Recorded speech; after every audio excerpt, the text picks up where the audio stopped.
Bonjour à tous, bonjour à toutes, bienvenue dans cette nouvelle édition des Masterclass de l'excellence commerciale. Aujourd'hui, témoignage vivant, réel d'une très belle success story, Gain Prévoyance. J'ai l'immense plaisir et l'honneur de recevoir Nicolas Bouquet. Bonjour Nicolas. Bonjour Roland. Et nous allons parler de comment mettre en place une culture de coaching avec 600 conseillers en assurance et patrimoine euh, au sein de Gain Prévoyance. Alors vous êtes tous aussi incroyables, vous êtes aujourd'hui plus de 180 inscrits à cette masterclass. Vous étiez également très nombreux la semaine dernière pour écouter Victor Thompson, qui nous a laissé avec cette phrase le handicap est un moteur de vie. Le handicap est un moteur de vie. Victor Thompson, il a fait les championnats du monde de BMX à 9 ans. Il a eu un accident qui lui a fait perdre l'usage de la moitié de son corps et il est venu témoigner de son rétablissement, de sa hargne, et il est aujourd'hui vice-champion de France en cyclisme sur piste handisport. Vous retrouverez cette masterclass très, très prenante, très émouvante sur notre chaîne YouTube ou sur votre plateforme de podcast préférée. Voilà, aujourd'hui, on a le plaisir de recevoir de te recevoir.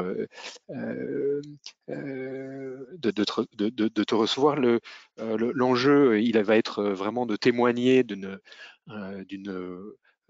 croissance extraordinaire de la productivité chez Gain Prévoyance. Alors, on travaille ensemble depuis un certain nombre d'années. Qui sommes-nous? Incentive, c'est une plateforme qui permet de simplifier la vie des managers. Et on a le plaisir de travailler avec nombreuses entreprises dans une vingtaine de pays. La plateforme est disponible en 9 langues. Et peut-être qu'on peut commencer par un portrait de Nicolas, si tu veux nous le dresser. Alors très rapidement, donc merci à tous. L'idée, en effet, hein, c'est de témoigner tout simplement d'une expérience. Et je témoigne aussi, hein, finalement, dans un parcours, puisque ce dont on va parler, hein, et la réussite est forcément le fruit aussi de travail de mes collègues précédents et qui ont passé le témoin, et notamment je pense à Michel Saped, hein, qui était acteur aussi de cette transformation. Donc moi, en quelques mots, hein, je suis issu du milieu du conseil. Alors, Euh, Nicolas, on a préparé une je te petite laisse faire. présentation pour que, on sait que tu es très modeste, et donc on s'est dit que ce serait mieux qu'on fasse ton portrait à ta Très bien. place, si ça te va. Oui, bien sûr. Euh, oui, je vais faire le portrait. Nicolas Bouquet, vous êtes diplômé en ingénierie de la santé de l'Université de Lille. Vous avez ensuite poursuivi vos études en France et au Canada, où vous avez obtenu un master en management des projets à l'IAE, suivi d'un MBA en management d'entreprise d'assurance au CNAM. Expert dans le secteur de l'assurance de la personne, prévoyance, santé et retraite, vous avez consacré l'intégralité de votre carrière à ce domaine depuis votre première expérience professionnelle. Vous avez débuté en tant que consultant avant de vous orienter vers des postes de direction. Vous avez ainsi eu l'occasion de manager des équipes importantes et de différentes expertises. Service client, réseau commercial, équipe marketing et technique, équipe d'informatique. Une expérience qui vous a permis de découvrir votre véritable vocation. Dans ce poste, vous avez développé votre philosophie. Ménager, c'est avant tout aimer les gens. C'est devenu une conviction profonde pour vous que vous appliquez au quotidien. Votre développement envers votre métier a gagné le respect de vos collaborateurs et vous a ouvert rapidement les portes des postes à haute responsabilité au sein du groupe A. Dans votre fonction actuelle, vous ménagez un réseau de commercial de plus de 600 collaborateurs vers le succès. Initié par Michel Saped, ancien directeur commercial, puis sur votre leadership, vous avez doublé la productivité en 5 ans. Vous nous faites l'honneur de votre présence et c'est un plaisir de vous accueillir aujourd'hui. N'hésitez pas à poser vos questions à Nicolas dans l'espace questions. Il y répondra en fin d'entretien. Merci Gloria. Alors quel parcours, Nicolas. Bravo pour cette formidable tranche de vie. Selon l'étude Gallup en 2023, seulement 20% des collaborateurs sont pleinement satisfaits de l'accompagnement de leur manager. et du feedback qu'ils reçoivent. Est-ce que tu t'attendais à ce pourcentage qui sonne comme un aveu d'impuissance dans beaucoup d'organisations? Je m'attendais à un taux finalement qui était pas forcément très élevé, mais pas aussi bas, puisque il y a en effet ce taux qui est lié à l'accompagnement managérial. Il y a aussi le taux d'engagement qui est encore plus bas, et notamment particulièrement en France. Donc j'avais effectivement en tête le fait que l'accompagnement managérial était un élément essentiel des équipes, mais avec un taux aussi bas, non, c'était pas ce à quoi je m'attendais. Et alors, comment est-ce que GAN Prévoyance a abordé ce sujet de l'accompagnement managérial et du coaching? Quels étaient les constats de départ et comment est-ce que vous vous y êtes pris? Sur les éléments de contexte, c'est important de rappeler qui on est. Donc, GAN Prévoyance, donc c'est une filiale du groupe Groupama, et c'est un réseau de salariés itinérants majoritairement, et la structure est une structure de distribution et qui distribue des produits d'assurance de la personne en proximité de nos clients qui sont soit des particuliers et maintenant depuis quelques années orientés très sur des professionnels, des petits professionnels type travailleurs non salariés. Avec comme spécificité finalement pour ce réseau, ce sont des collaborateurs qui sont itinérants, qui sont en management distanciel, qui sont entre guillemets seuls sur leur quotidien professionnel et qui sont très orientés sur la performance commerciale. Et avec finalement pour nous un enjeu essentiel de performance, de productivité pour finalement arriver à un retour à un niveau de rentabilité attendu pour ce réseau-là. Et c'est pour ça que j'évoquais juste avant la biographie une tranche de vie, puisqu'une transformation, comme vous le savez, ça se déroule sur un certain temps. Et moi, finalement, Michel Saped m'a transmis un témoin et que je poursuis dans cette aventure autour de la performance de ce réseau commercial et qui passe essentiellement avec comme facteur clé le management. Alors il y a une décision assez rapide de se dire il va falloir qu'on mobilise les acteurs du terrain pour impulser cette nouvelle dynamique avec les conseillers, avec donc plus de 600 conseillers. Qu'est-ce qui a déclenché ce processus de transformation et comment vous avez, une fois que le constat a été dressé, quelles ont été les premières étapes pour mettre en œuvre ce plan? Alors, on agit toujours plus vite quand on est dans une situation un peu de crise face au mur. Et donc, ce qui a réellement conduit, et ça, il y a quelques années de cela, à impulser cette transformation, c'est cette nécessité de revenir à une rentabilité attendue du réseau commercial. Déjà, il y a ce point de départ qui est finalement face au mur, face à la nécessité de retrouver la rentabilité, qu'est-ce que l'on fait? Ensuite, derrière cela, bonne vision quand même de qui constitue notre réseau et des spécificités d'un métier de salariat itinérant et l'identification finalement comme levier et comme facteur clé, le rôle du manager dans l'amélioration de cette performance. Et donc, pour se transformer, ce point de départ et ce constat-là, dans cette situation de crise, a été la démarche d'enclenchement, finalement, de la réflexion en disant mais que peut-on faire? Et que notre organisation fait, pour reporter un peu les éléments de contexte, un manager commercial de proximité encadre entre 8 et 12 commerciaux salariés itinérants sur un territoire géographique assez étendu et donc forcément avec du distanciel dans les interactions. Et donc cet élément-là, c'était le point de départ. Et ensuite, derrière, c'est comment on s'y prend, même si, encore une fois, et c'est important aussi de le rappeler, rien n'est jamais acquis. Même si on a en effet réussi à doubler la productivité avec un point de départ qui était assez bas. Donc forcément doubler, c'est plus facile, mais pour autant ça a été fait et c'est fait. Maintenant, il faut durer et perdurer dans le temps sur ce niveau de productivité. Et encore une fois, l'action du manager dans cette dimension d'accompagnement, de coaching, est un combat du quotidien. C'est quand même un beau pari que vous avez fait chez GAN Prévoyance, de se dire on est dans une situation difficile, Dans beaucoup d'entreprises, on va se dire, on va réduire les coûts, on va resserrer. Et là, vous vous êtes dit, ben, nous, on va résoudre la crise par la croissance, en faisant confiance aux équipes et en leur donnant les moyens de se rendre plus autonomes grâce à un coaching beaucoup plus proche, beaucoup plus actif de la part des managers. En effet, et comme tu le disais, c'est que un des défis dans ce contexte-là, et dans un contexte effectivement de pouvoir bien piloter les ressources, c'est finalement comment on alloue bien les ressources. Et là, la décision a été prise d'allouer des ressources pour justement investir sur l'accompagnement et le développement du coaching des managers, qui est clé dans la réussite ensuite derrière de son équipe et donc de la performance de l'entreprise. Ça a été vraiment le pari de l'allocation de ces ressources. Quand on parle d'allocation de ressources, c'est du temps, forcément, du temps managérial, c'est de la formation et qui a été mise en place. Et puis aussi, ce sont des outils pour monitorer finalement cette dimension de coaching. Et c'est là où effectivement on a bien collaboré aussi, puisqu'au travers de la plateforme que vous mettez à disposition, finalement, sur un réseau de telle nature réparti sur le territoire, avoir un outil aussi permettant de formaliser ce type de coaching a été aussi un élément clé pour finalement accompagner et amener les managers dans cette dimension-là.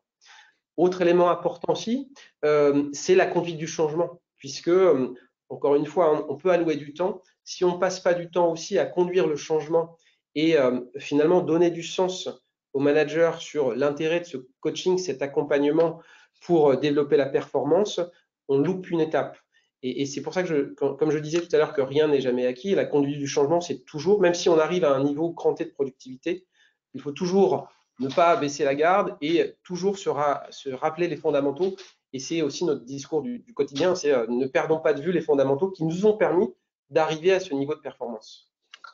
Et alors, quelles ont été les principales difficultés auxquelles vous avez été confrontés dans cette mise en place, dans cette conduite du changement initial?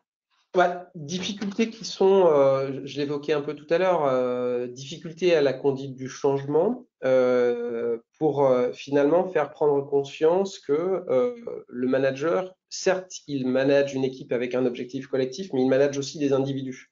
Et que finalement, la performance du collectif, elle est liée à la performance de chacun des individus qui constituent son équipe.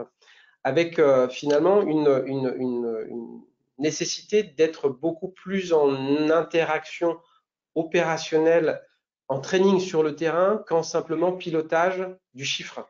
Et le chiffre pour le chiffre n'apporte pas grand-chose. Ça, c'est le premier élément dans la conduite du changement. L'autre élément aussi, c'est aussi d'être dans une dimension de management différencié. Avec, et ça a été aussi un éléments importants dans l'évolution du corps managérial, c'est de consacrer aussi les moyens et le temps de façon un peu différenciée en fonction de la performance de chacun des équipes. On pouvait avoir, et on l'a encore rectifié, des managers qui envoient finalement de façon un peu homogène et générique des messages aux équipes sans prendre le temps finalement de regarder précisément quel est l'attendu du collaborateur, quelles sont ses attentes pour arriver à un niveau de performance. Donc, personnaliser l'approche. Comment est-ce que les pratiques de coaching que vous avez déployées ont contribué à améliorer la satisfaction des collaborateurs chez Gain Prévoyance? C'est encore une fois, c'est passer d'un mode d'accompagnement qui pouvait être perçu comme un accompagnement entre guillemets type flicage sur le chiffre, à un accompagnement à la performance et pour pouvoir faire en sorte que le manager soit en démarche d'accompagnement opérationnel sur le terrain à la réussite. Donc, il a fallu vraiment conduire cette transformation et c'est, encore une fois, comme je disais, jamais acquis parce que le corps managérial évolue et il change aussi, c'est de systématiquement ramener finalement l'accompagnement et l'intervention du manager sur cette nécessité d'être dans le côté très opérationnel. Encore une fois, on s'adresse beaucoup à des commerciaux et les commerciaux ont besoin, comme les sportifs, d'être dans le training, d'être finalement dans refaire ses gammes régulièrement. Donc, ce qu'on attend du manager, c'est qu'il refasse faire les gammes à ses équipes de façon permanente pour amener encore une fois à la performance. À refaire ces gammes, je sais qu'il y a un concept, une notion qui te tient à cœur, c'est le rythme et les rituels. Est-ce que tu peux nous parler de comment tu manages aujourd'hui, quel rythme tu impulses au sein de ton organisation et quels sont les différents rituels que vous avez formalisés, structurés, outillés avec la plateforme Incentive et quels résultats tu en as obtenus? En effet, c'est vrai que la phrase avoir des rites et du rythme, c'est quelque chose que régulièrement j'expose aux équipes, et c'est encore plus vrai sur un réseau commercial. Le rythme, c'est l'impulsion donnée par le manager d'avoir en permanence finalement une dynamique positive de construction, de performance, d'exigence aussi. Et c'est important quand on parle finalement d'accompagnement et de coaching, d'avoir un contrat de confiance aussi entre les deux parties, parce qu'un accompagnement et un coaching, même très opérationnel pour un commercial, il a besoin d'être finalement aussi partagé par l'un et par l'autre, avec comme objectif d'amener à la performance. Donc, donner ce rythme régulier, c'est créer aussi cette dynamique positive de construction d'équipe, de partage, avec des rites, et des rites qui sont des rites de dynamique managériale, donc bien sûr des réunions d'équipe en collectif, bien sûr des moments d'accompagnement individualisés, et c'est là où, en effet, au travers de la plateforme, du monitoring finalement de ces actions d'accompagnement très opérationnelles sur le terrain, avec aussi la formalisation des attendus. C'est pas simplement faire de l'accompagnement sur le terrain pour faire de l'accompagnement terrain, c'est bien identifier l'objectif de l'accompagnement, de le formaliser dans l'outil, et ensuite derrière de faire les opérations entre guillemets de vérification de ce qui a été identifié, a été mis en place. Et là, la plateforme, dans cette dynamique de rythme, nous a fortement aidé, notamment aussi pour pouvoir, entre guillemets, amener un modèle homogène pour l'ensemble des forces commerciales sur l'ensemble du territoire. Donc, des rites et du rythme, c'est en effet une dynamique permanente. Sur les rites, et pour un réseau commercial, c'est le suivi de l'activité permanente.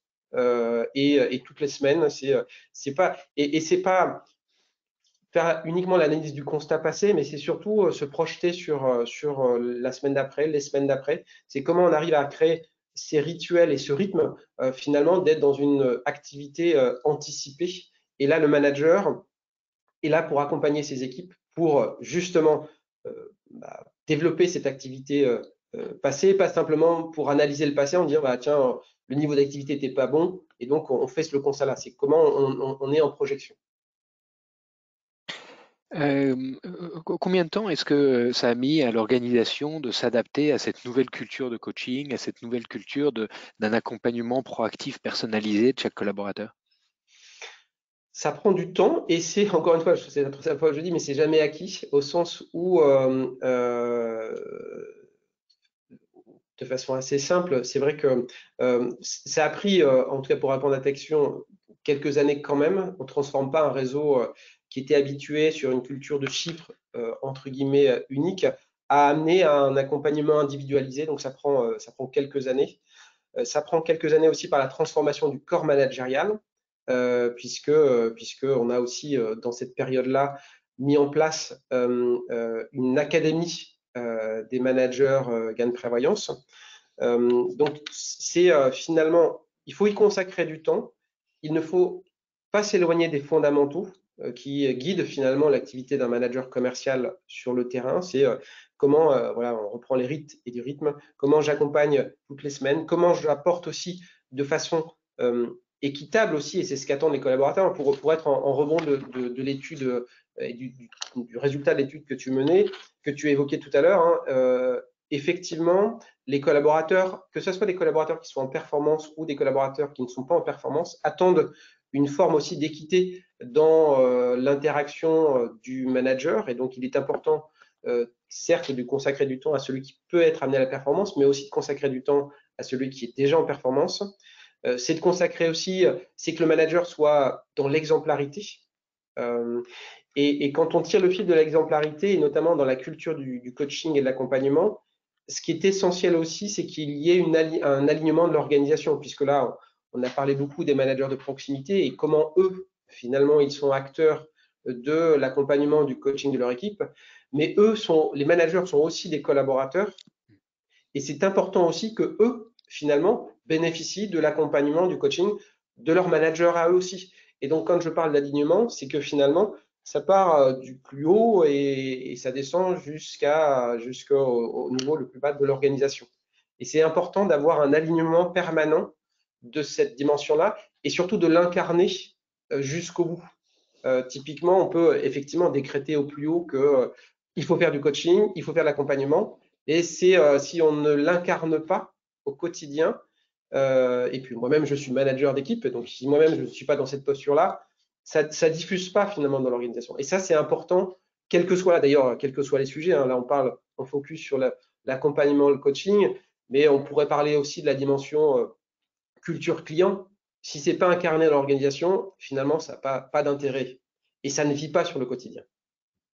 Donc déployer une culture de coaching, ça commence par déployer des rituels de coaching par le directeur général adjoint, avec tes directeurs régionaux finalement, qui eux ensuite vont être mieux à même de coacher les directeurs, les managers de proximité. Et c'est vrai que dans les grandes organisations avec nos clients, on voit souvent cette difficulté de faire vivre cette culture de coaching, parce que tout le monde est d'accord, et c'est un sujet qu'on voit dans tous les COMEX des grandes entreprises aujourd'hui en France. On veut développer des managers coach. Et c'est pour ça que je suis très très heureux de te recevoir aujourd'hui sur ce thème-là de comment on développe la culture de coaching, parce que c'est un enjeu pour toutes les entreprises aujourd'hui. Comment est-ce qu'on rend les collaborateurs plus autonomes pour qu'ils puissent répondre mieux aux besoins des clients qui deviennent de plus en plus complexes. On voit une vraie difficulté à passer d'une injonction, on va développer des managers coach, on va mettre des moyens, on va les former, etc., à une transformation culturelle globale, bien alignée, comme tu dis, qui part du haut. Est-ce que tu peux nous parler des difficultés que tu as rencontrées peut-être à ton niveau, enfin au niveau de la direction, des directions régionales? Comment est-ce que tu as fait pour conduire ce changement aussi aux étages supérieurs de l'organisation? La première étape, faut être personnellement, et quand on a la chance d'être en direction d'entreprise, d'être convaincu de l'intérêt et convaincu de l'intérêt d'un coaching et qui surtout doit être décliné à chacune des strates de l'entreprise. Donc, pour ce faire, quand on a construit le programme, notamment sur l'Académie des managers, on se l'est appliqué aussi à soi-même. Certes, c'était un programme qui était très orienté et très décliné sur le manager de proximité, mais ce même programme a été suivi par les patrons de région qui ont suivi les mêmes modules, et aussi au niveau de la direction générale, on a fait des étapes de ce parcours-là aussi, pour faire en sorte de finalement s'approprier aussi la matière et de la faire vivre et de l'incarner, comme j'évoquais tout à l'heure. Ça, c'est un élément essentiel.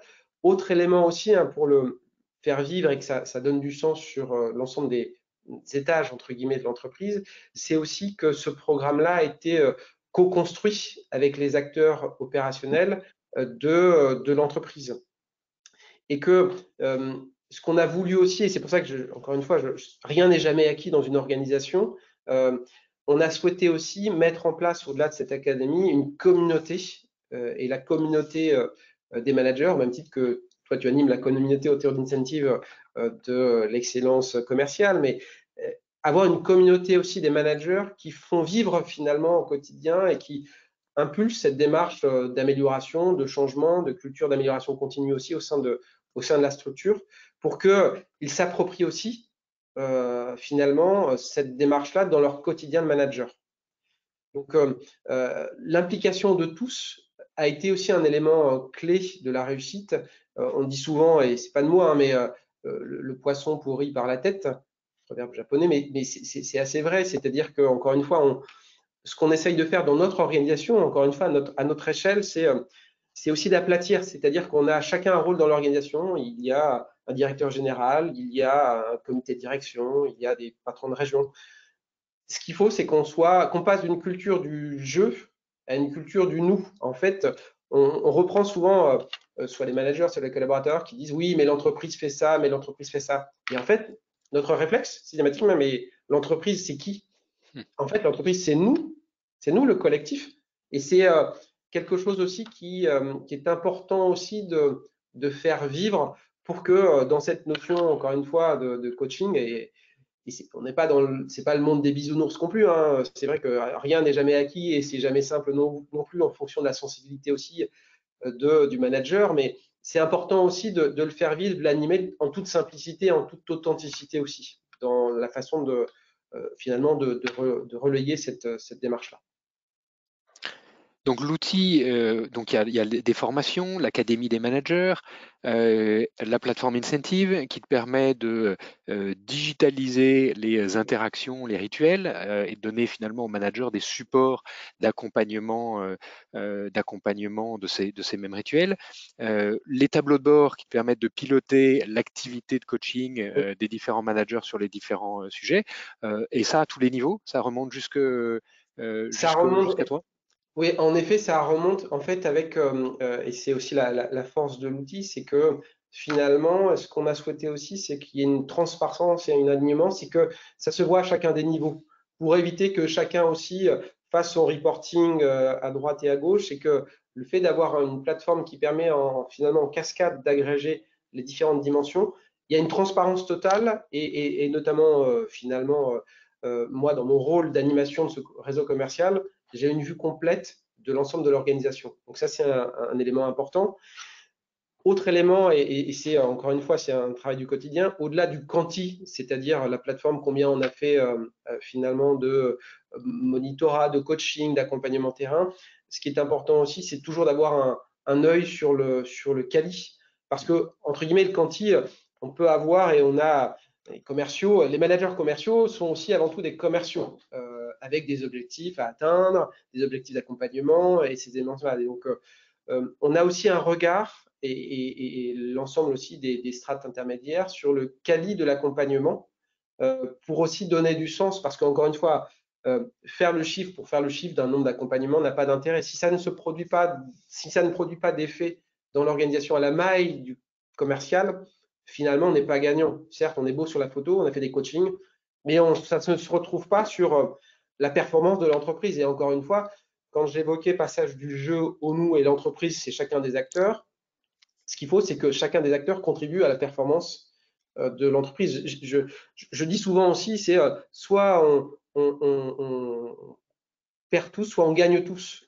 Et on est bien dans un esprit, encore une fois, avec là, c'est notre dernier baseline ou slogan, hein, la force du collectif. Encore une fois, hein, chacun des acteurs, le commercial, l'équipe marketing, l'équipe du service client, l'équipe RH qui contribue aussi à l'intégration finalement des collaborateurs, contribue à la performance du collaborateur, et donc le coaching en est une illustration, avec aussi derrière comme sous-jacent, et on n'est pas, encore une fois, c'est pas une innovation, hein, mais c'est vraiment très vrai, avec cette fameuse symétrie des attentions. Hein. Si le collaborateur chez nous est finalement dans la performance, il n'y a pas d'écart dans la promesse employeur entre ce que je suis venu chercher chez Gain Prévoyance et ce que je m'y retrouve, et s'il est épanoui, encore une fois, et qu'il s'y retrouve, eh bien, vis-à-vis de nos clients finaux qui nous font vivre, eh bien, ça se ressentira.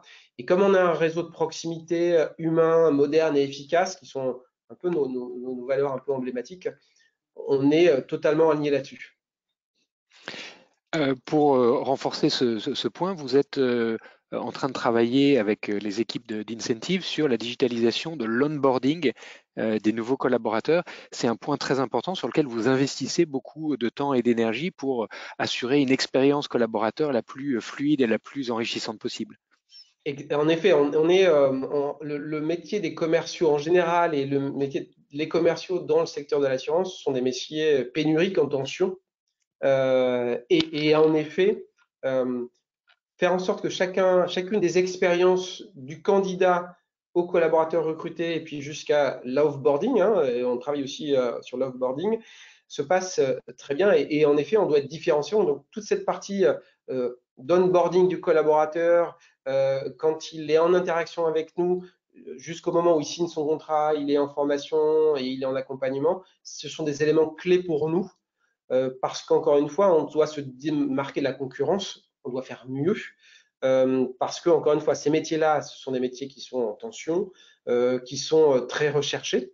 On est sur un métier, un gain de prévoyance, qui est un marché d'assurance qui est rentable, et ça, c'est un élément important dans le contexte actuel, et qui est en croissance. On est sur de l'assurance de la personne où finalement, on est là pour rassurer, réassurer nos clients, donner de la confiance pour que lui-même, dans son quotidien, s'il est professionnel, il développe son activité. On parle de produits de prévoyance, de retraite, de santé, et on est là pour donner de la confiance et qu'il développe lui-même son activité. Donc, en effet, on a besoin aussi, nous, en amont, que le candidat qui vient chez nous, il est en confiance et qu'il vive une bonne expérience. Donc oui, avec tes équipes, ça fait partie de nos sujets du moment très importants pour accompagner un parcours sans faille et sans couture de bout en bout. C'est pas une mince affaire, mais en tout cas, on y travaille fortement. Et on y travaille fortement aussi, c'est pour ça que je parlais de symétrie des intentions, où en fait, on a toujours nos deux piliers, hein, le collaborateur, sans qui une entreprise n'existe pas, mais aussi le client. Et avec, j'ai la chance aussi d'avoir la casquette marketing et la casquette ressources humaines, avec une symétrie parfaite. Finalement, le marketing fait de l'expérience client et la RH doit faire de l'expérience collaborateur. Et les équipes sont vraiment aussi en partage pour mettre les bonnes pratiques. Et donc, la plateforme et l'onboarding nous aide aussi beaucoup en ce moment. Pour conclure, est-ce que tu aurais des conseils et des recommandations pour des patrons d'entreprise, des directeurs généraux, des directeurs commerciaux qui veulent se lancer dans cette démarche de mise en œuvre d'une culture du coaching au sein d'organisations importantes? Tout simplement, je pense qu'il faut premièrement être convaincu, deuxièmement se l'appliquer à soi-même et être exemplaire, pour qu'ensuite, et puis après, voilà, être totalement transparent sur l'objectif. C'est-à-dire que l'objectif, encore une fois, nous sommes des entreprises commerciales à but lucratif. Donc, certes, c'est pour que le collaborateur soit épanoui, soit satisfait de l'accompagnement, mais au bout du bout, quand même, c'est pour qu'il soit plus performant. Et je pense qu'il ne faut pas non plus se mentir sur l'objectif final, et il faut se le partager en transparence. Et ça, c'est important aussi. L'exemplarité, la co-construction, le passage du jeu au nous, l'animation de la communauté des managers, des rites et du rythme, la force du collectif, avoir cette dynamique d'exigence, l'excellence client et l'excellence collaborateur. On a balayé plein de sujets ensemble, Nicolas. Nicolas Bouquet, directeur général adjoint de GAN Prévoyance, un immense merci pour ce témoignage à la fois très concret et puis qui nous donne beaucoup d'ambition pour aller encore plus loin au sein de nos organisations. Si tu as encore quelques minutes, on sera ravis de te garder avec nous pour répondre aux questions. Quelques compléments pour aller plus loin. Un ouvrage de David Autissier du changement à la transformation, stratégie et pilotage de transformation aux éditions Duno.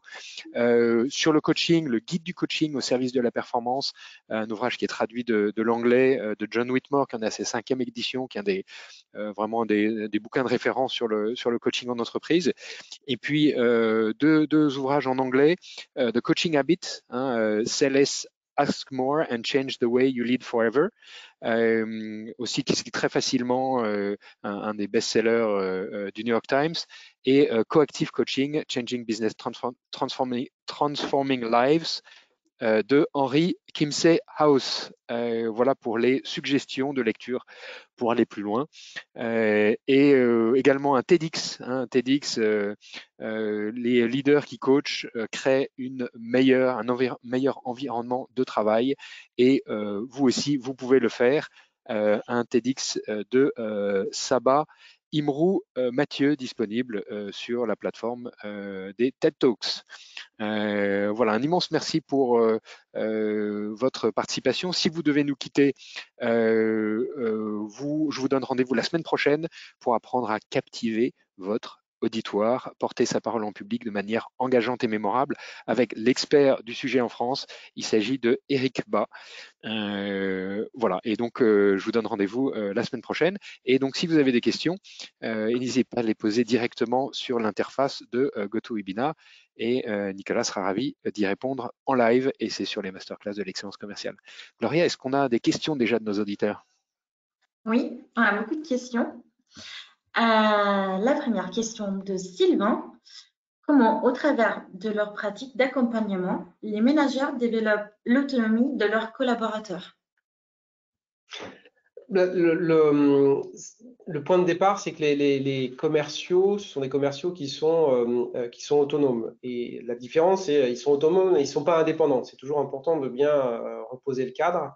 Et donc, le manager est là pour les rendre autonomes dans la performance pour que lui-même, finalement, arrive à accomplir ce qu'il est venu chercher chez Gain Prévoyance. Donc, pour arriver à cela, c'est ce que j'ai évoqué tout à l'heure, hein, l'accompagnement, en tout cas, le partage des objectifs clairs entre le manager et le collaborateur, c'est un élément essentiel. Et ensuite, derrière, rendre les choses très concrètes et opérationnelles avec notamment les fameuses missions de coaching sur la plateforme qui clarifient précisément les attendus. Et donc, arriver à être sur des choses très concrètes, très opérationnelles, pour que finalement, en développant cette autonomie du commercial, lui-même se sente, entre guillemets, bien dans son job, dans sa semaine, dans son mois, pour réaliser ses objectifs commerciaux. Question de Rafika. Comment on peut accompagner les collaborateurs à adhérer à ces changements qui sont, dans la plupart, décidés par la hiérarchie et que les collaborateurs ne sont pas toujours partie prenante à ce changement?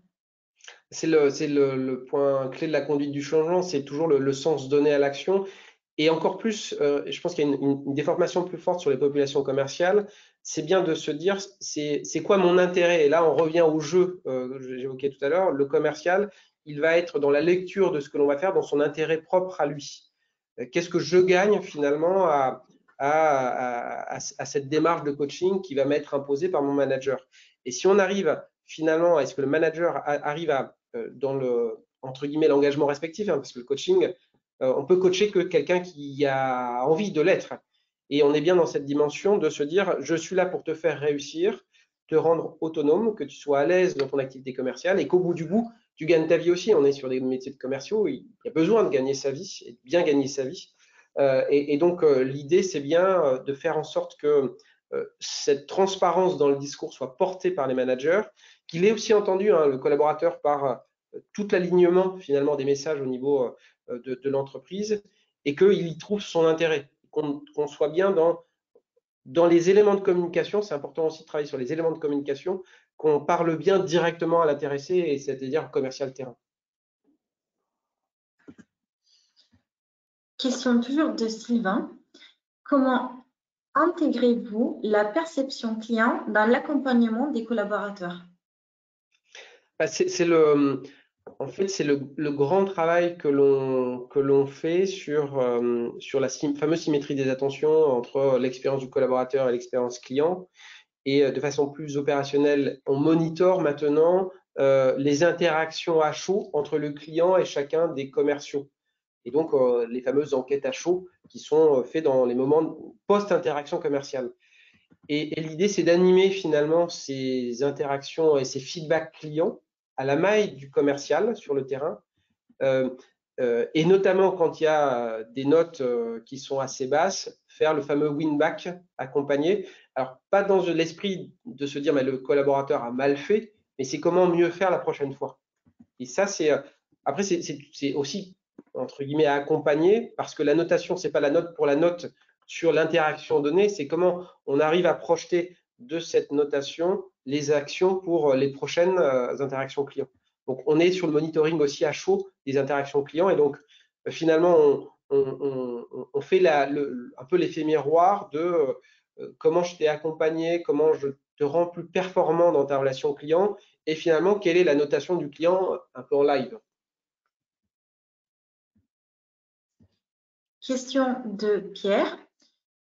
Comment encourager la collaboration et le partage de connaissances au sein des équipes de commerciaux grâce au coaching? Ça, c'est pas simple. En effet, la question est très pertinente et pas simple. On a, comme beaucoup, je pense, d'organisations, essayer de partager ou d'animer le partage d'expérience. Et d'ailleurs, la plateforme nous permet aussi de partager des réussites, célébrer les réussites. Donc, en fait, pour pouvoir réussir à partager, il faut réussir aussi à mettre en valeur le collaborateur concerné. Commercial, il aime bien aussi, et si c'est un vrai commercial, il aime bien être le numéro 1, en tout cas, ou mettre mise en avant, ou célébrer. Et donc, on jauge un peu, de ne pas mettre trop en valeur, parce qu'après, sinon, c'est un peu la taille du melon qui peut grossir. Et c'est comment on arrive à mettre en valeur pour inciter le partage d'expérience. Et montrer aussi que, finalement, ce partage ne dégrade pas la performance individuelle du commercial, mais par contre, permet d'accéder à la performance collective de l'entreprise. Et c'est le fameux passage du jeu au nous et dans l'ensemble des messages pour que lui-même, finalement, en le mettant en avant, plus naturellement, il partage son expérience, sa réussite. Et après, derrière, on essaye d'embarquer un collectif. Mais encore une fois, c'est pas le monde des bisounours. Tout le monde ne partage pas, même si les meilleurs commerciaux ne partagent pas forcément de façon très transparente leurs petites recettes. Dernière question par Louise. Quelles sont les meilleures pratiques pour établir un plan de développement individuel pour chaque membre de mon équipe de vente? Faut déjà avoir une bonne vision du point de départ. Premièrement, c'est quoi l'orientation, les axes stratégiques de l'entreprise? C'est quoi les marchés? C'est quoi les cibles? C'est quoi ce sur quoi on veut aller? Et ensuite, derrière, que le manager fasse le prisme du point de départ de chacun des membres de son équipe et qu'après, derrière, il définisse des plans d'action individualisé, justement, c'est la fameuse mission coach sur Incentive, pour personnaliser l'interaction et l'action de l'entreprise. Ce que l'on fait beaucoup aussi, parce que entre guillemets, dans la réussite du commercial, il y a certes le coaching et l'acteur clé qui est le manager, mais il y a aussi l'équipe. Et ce qu'on essaye aussi beaucoup de développer, c'est comment on arrive finalement à responsabiliser chaque membre de l'équipe dans la réussite de chacun des membres.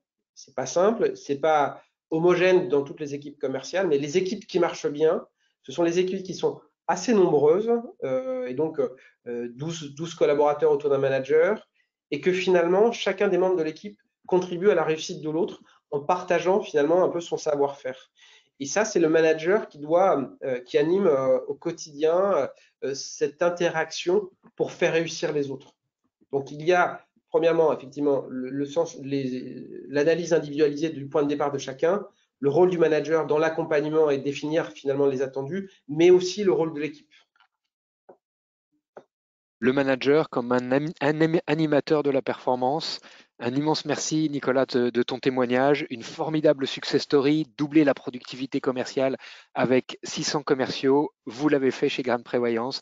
Un immense bravo. On est très fiers et très heureux de travailler avec vous depuis maintenant 6 ans. N'hésitez pas à contacter les équipes de Gain Prévoyance si vous voulez rejoindre cette magnifique aventure humaine. Et je vous donne rendez-vous la semaine prochaine avec Eric Bain pour apprendre à captiver votre auditoire, les meilleurs trucs et astuces pour mettre en scène un discours et une parole en public de manière engageante et mémorable. Merci à tous de votre fidélité. À la semaine prochaine et des très bonnes journées.